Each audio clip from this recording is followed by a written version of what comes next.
mother's relatives, they were all there.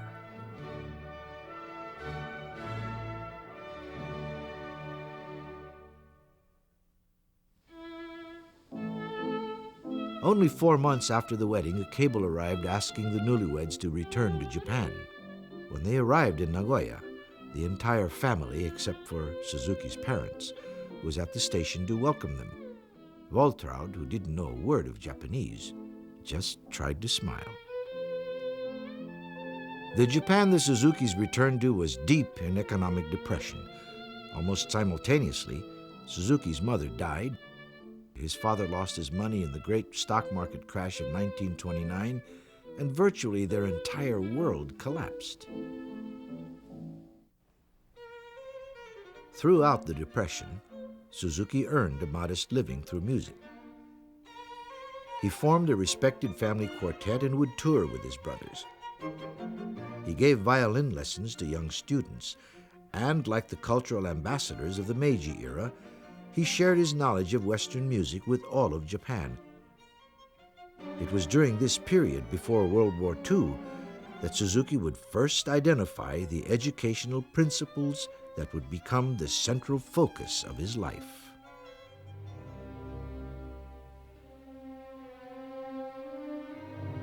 The now worldwide depression shattered Japan's fragile democratic institutions, and by 1931 convinced that prosperity depended on controlling the resources and markets of China and Southeast Asia, Japan's military leaders would seize Manchuria, ravage Shanghai, and would covet the world. The only remaining obstacle to Japan's drive for control over all of Asia was the United States.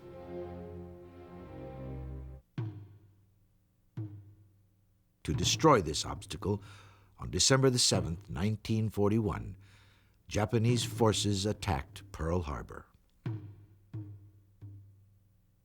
Finally, August of 1945, the world's first atomic bomb was dropped on Hiroshima, and then again on Nagasaki. 200,000 people were killed in a moment. Japan unconditionally surrenders.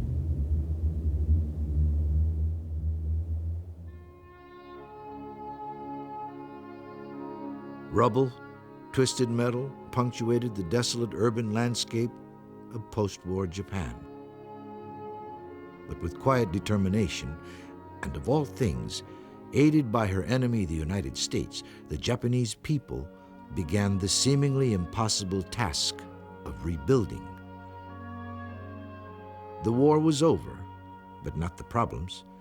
Suzuki had become ill from poor nutrition during the war, and he went to Matsumoto, a remote mountain village, to recuperate while Waltraud moved to Yokohama to work at the American Red Cross.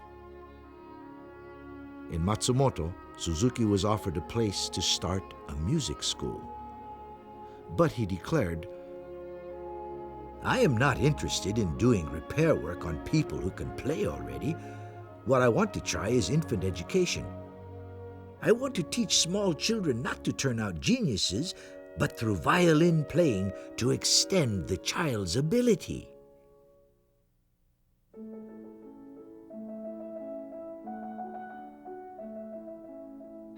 In very young children, Suzuki recognized hope for his country and for humanity.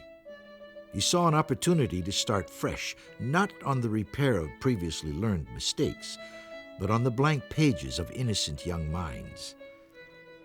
His approach to talent education would come from that single, unforgettable insight he had before the war, when he realized every Japanese child speaks Japanese.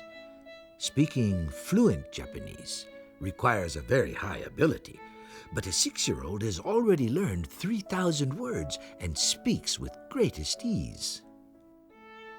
In that moment, Suzuki realized that born within every child was an extraordinary capacity to learn a universe of knowledge, language, mathematics, music. If he could find a way to unlock their potential, he could bring to all children a way to help them fulfill that potential. Suzuki exclaimed, What a wonderful discovery it was for me that day. My study of man and talent, as well as my quest for the mother tongue approach to music, began.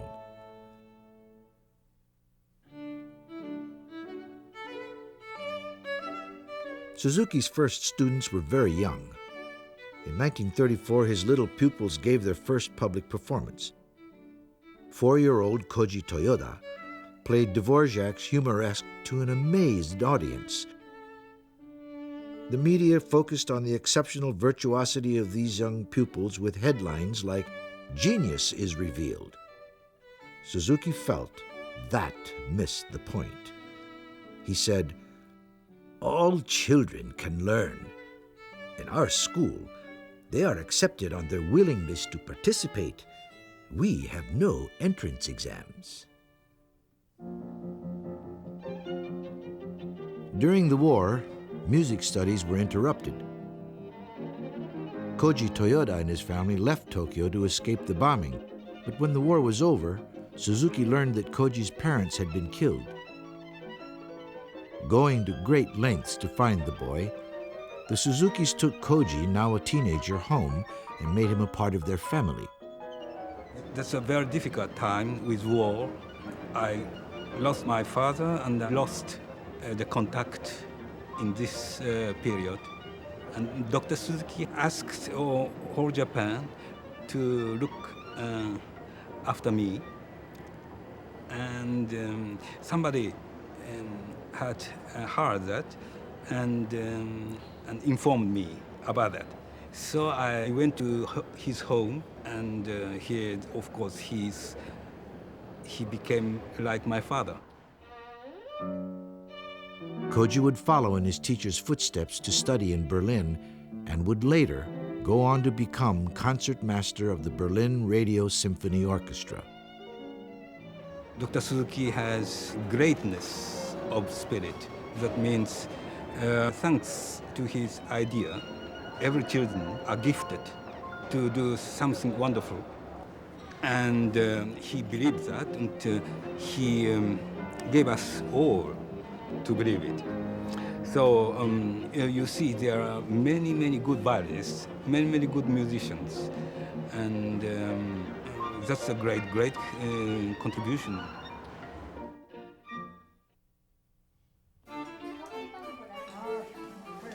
Waltraud has been with Shinichi through sickness and health and through many painful separations during the war, and he remains to this day her ideal.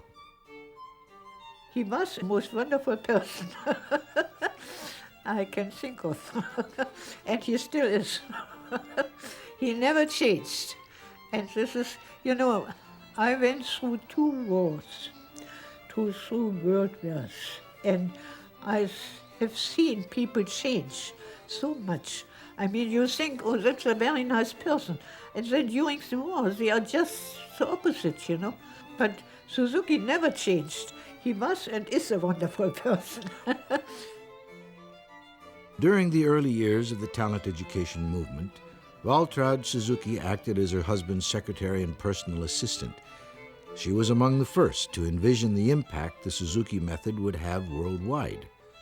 It was through her insistence that John Kendall, the first American to visit Suzuki, was invited to journey to Japan to witness the Suzuki method firsthand. I always came on Saturday, Sunday, and then I found a stack of letters here, unopened, you see. And I see all from the same person, from Professor Kendall. And I said, what's all this? So Suzuki said, oh, I read only one letter, and he wants to come. I said, now, and? Did you answer? He said, no. So I opened all the letters, you see, and always, why don't I ever get an answer? Is it possible to come? And I said, my God. So I said, what do you think? He wants to come. He says, all right, then he can come. So I wrote, you know, you are welcome to come. And he came. Then Professor Kendall, he was so amazed, you know. He said, I don't think the American mothers will do that. I said, I think they will, because every mother wants the best for her child. So why don't you first try it and then say something? Following his return trip from Japan in 1959, Kendall wrote a paper on talent education in the Bach and Presser Foundation report. In the report, Kendall said, "There are nearly 75 teachers, 4,500 students in approximately 45 different centers in Japan. Probably 8,000 students who have studied or who are presently studying have been part of the talent education movement. The primary purpose of talent education is not to train artists, but to give all children the opportunity to develop the amazing potential which is illustrated in their ability to learn their mother tongue." In 1964, Suzuki made his first visit to the United States. A concert tour was organized to bring 10 young students to America. The children were chosen not for their virtuosity, but for their availability. I was a professor of music at the University of Tennessee, and I picked up the international musician, and I saw this picture of the great crowd of Japanese boys and girls, small ones, playing the Bach Double Concerto, and I thought, I wonder what that sounded like, but that sounded horrible. So I went to the 1964 Music Educators Conference, in which they had invited Suzuki to bring 10 children over to perform.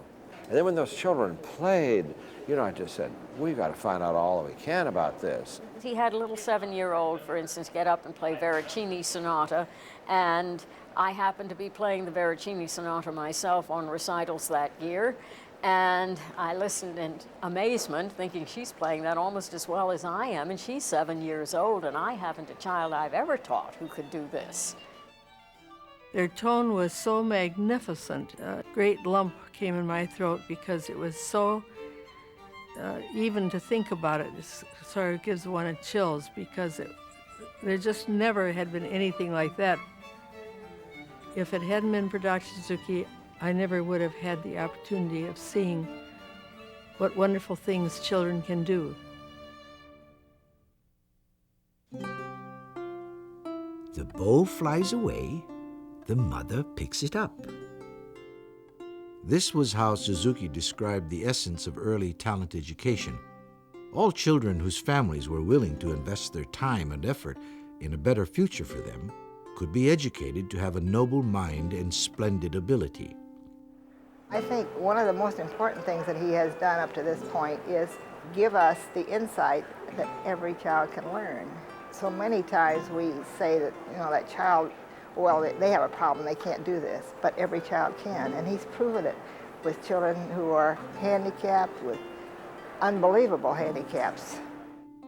Suzuki found proof of his beliefs in a 6-year-old girl who had suffered from infantile paralysis. She couldn't hold the bow for very long before her right arm and hand would twitch violently and the bow would fly out of her hand. The bow flies away. The mother picks it up. Within 6 months, through the infinite patience of the mother and the teacher, the child was able to play Twinkle, Twinkle, Little Star all the way through, and as she gained control of her right side, gradually she could move normally.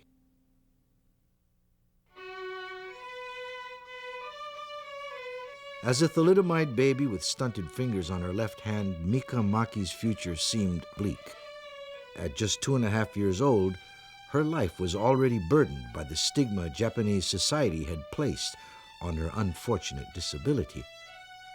On a visit to observe her older sister's violin lesson, Mika accidentally met Dr. Suzuki. Suzuki walked her into Miss Mori's classroom and said, "Please, take care of this child. Make her great."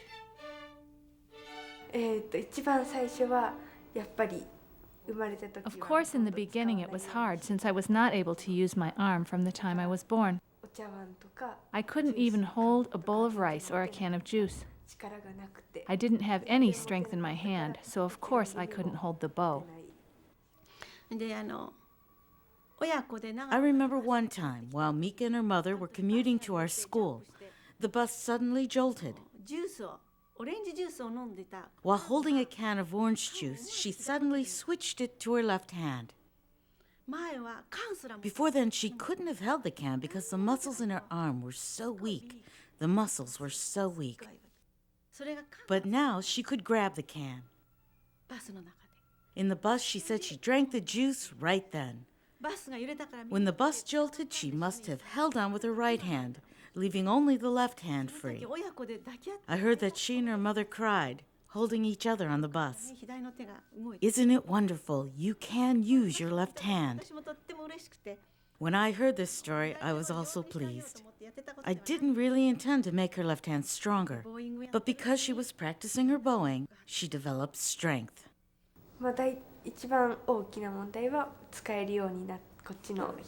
The biggest change in my life was being able to use my left hand freely. Emotionally and psychologically, I was always hiding my hand in front of people. I spent much of the time crying.